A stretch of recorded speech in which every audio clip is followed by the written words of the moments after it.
Karasa hinihinduro. Agina mo kita, ano mo yung kararasa hinduro. Kaya, sus, ano pang hinihintay niyo? Karasa hini. Ay. Ano ba sinasabi mo, ma? Sabi ko, napakasarap at malutong.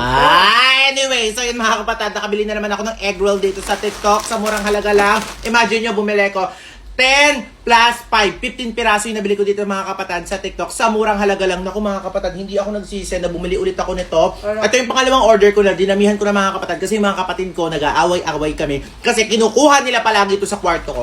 Ito yung itsura niya mga kapatid. Ang sarap. Ito, ayan. Kararasa nga ni. Sarap ma. Sarap. Ang sarap mga kapatid. Napaka-worth it nito. Matutuwa yung mga chikiting nito sa inyo sa bahay. Pwede siyang pang midnight snack, pambaon sa opisina, pambaon sa school.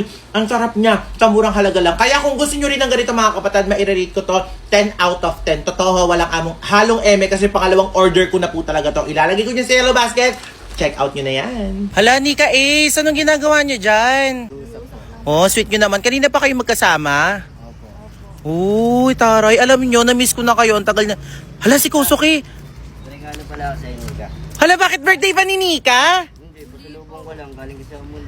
Hala, taray, galing mall. Ano? Ay, ano pa. O, sige, tanggapin mo. Kala ko naman, birthday mo. Wow. Ano yan? Buksan mo, bilis. Wala, buti ka pa may regalo. Ikaw ba naregaluhan mo na si Nika? Bag. Ano niregalo mo sa kanya? Mahal. Pagmamahal lang. Ikaw patinginan sa'yo. Ay, wow, ang ganda. Wala, bagay na bagay. Patingin nga bagay na bagay kayo ni Kosok. Ay, Kosok, ituloy. Ano? Hindi siya mahilig yan. Paano mo nalamang di siya mahilig sa bag? Mahilig ako sa bag. Mahilig daw siya sa bag. Diba? Di mo alam. Tingin nga. Sa tingin mo, Kosok, ay bagay? Bagay kayo? Hindi, bagay lang. O, diba? Ang ganda, no? Ang ganda ni Nika. Nagagandahan ka kay Nika? Opo. Gano'n siya kaganda? 1 to 10? 11. Ay, grabe! Grabe, ang ganda naman ng bag ni Nika. Bagay na bagay sa'yo. Akala ko naman birthday niya na kaya binigyan mo siya ng bag. Gusto mo lang siyang bigyan? Salang po yan. Ah, kusa lang. Okay. O sige, thank you. Sige, banding na kayo together dyan ha. Taray. Paalala sa mga nakabili na ng Niacinamide Whitening Soap na to. Nako mga kapatid, tingnan nyo pong mabuti kung original or hindi fake yung na nabili nyo. Nako mga kapatid, unang sign mga kapatid, dapat po yung packaging niya po ay hindi po siya yung fit na fit. Kailangan meron po siya, ayan, meron siyang space ng konti. Kasi yung mga fake na kumakalat mga kapatid is ganyan po siya. At yung iba po mga kapatid is meron pong QR code sa likod. So ibig sabihin hindi po siya. At isa pang sign mga kapatid, pagka ang sabon is matigas, hindi po siya original, okay? Pagka matigas po yung sabon. So, ibig sabihin mga kapatid, malambot po yung sabon natin. At the same time, kung hindi po siya mabula, pagka hindi po mabula ang inyong sabon na nabili mga kapatid na niacinamide, nako, fake din po yan. Kaya mag-iingat po kayo palagi mga kapatid sa mga peke na kumakalat kasi sayang naman yung pera natin. At the same time, ang nasisisi is yung produkto po na to na niacinamide whitening soap. Kaya mga kapatid, kung gusto niyo pong mag-lighten ang inyong skin, kung meron po kayo mga dark spot gaya ng siko tuhod party ng katawan na merong dark spot, kahit anong pabaya, basta gusto niyo mag-lighten at brighten ang inyong skin. Ito po yung niacinamide mga kapatid. Sa murang halaga lang, mabibili niyo siya dito sa TikTok. Kaya ano pang hinihintay nyo? Mag-ingat palagi, i-check out nyo na yan. Back to the max. Nako mga kapatid, kung naghahanap po kayo ng mga rejuvenating set na gusto nyo po is mabilis po siya mag-peeling. Nako mga kapatid, ito ang marirecommend ko sa inyo, ang back to the max. Alam niyo mga kapatid, ang nakakatuwa dito, kagaya rin po siya ng ibang rejuvenating set. Syempre set din siya na meron lang naman. Charan. Meron lang naman siya mga kapatid, ikaw na kumuha dyan, na 150 grams sa sabon. Ibig sabihin nun mga kapatid, malaki po siya.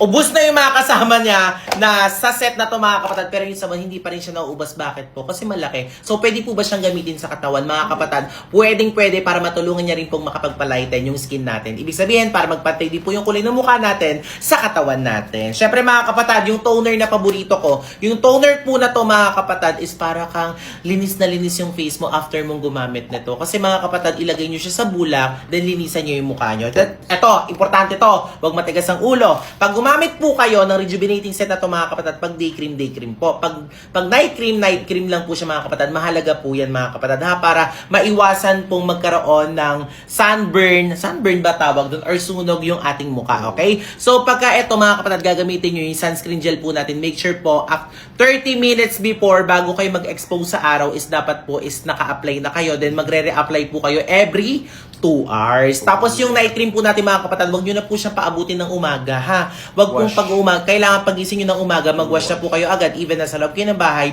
mag-apply po kayo ng sunscreen gel po natin para po maiwasan ang ating pamumula ng ating skin. Kaya sundin nyo po yung mga kapatid kasi ang dami nagkakamaling gumamit ng mga rejuvenating set. Kaya kung gusto nyo rin ng ganito mga kapatid, back to the max. Nako, ilang days lang, mabilis mag-peel talaga ang pamamalat ng ating muka. Ilalagay ko dyan si Yellow Basket sa murang halaga lang. Check out nyo na yan. Ate, kanino ko pa kayo hinahala?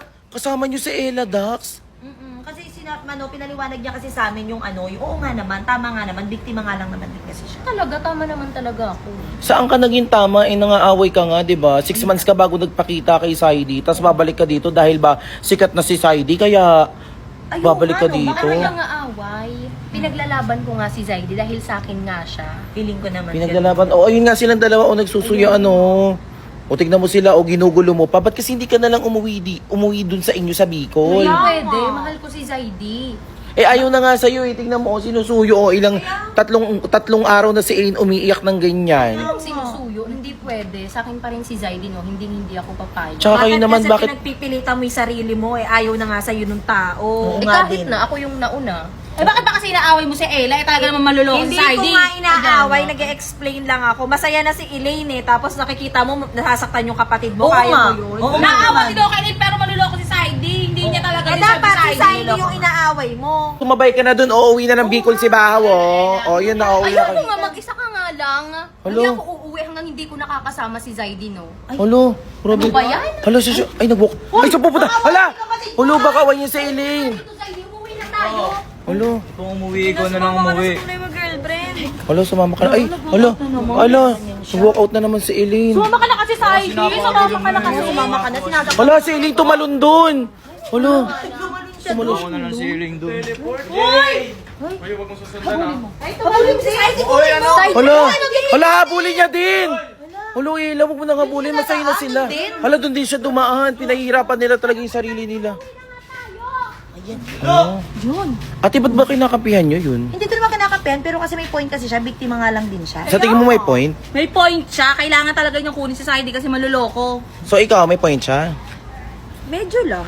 Sa tingin mo, Kenji, may point siya? Point naman kaso pointless. Ayun lang, pointless lang talaga. Naku, hayaan na nga natin sila. Tara.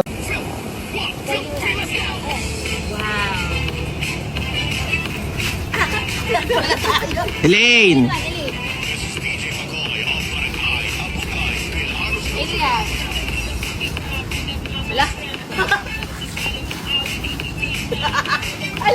Ano yun?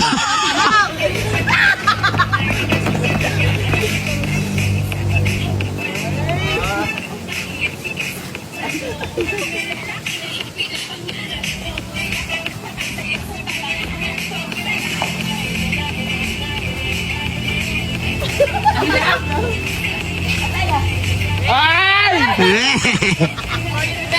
Cowgirl! Ay, ito mo sa ganda. Ay, grabe si Kim. Hindi umabot, sige. Hindi naman. Panoorin. Pwede, mas maganda yan sabay-sabay. Hindi ko sure. Ayun, sabay-sabay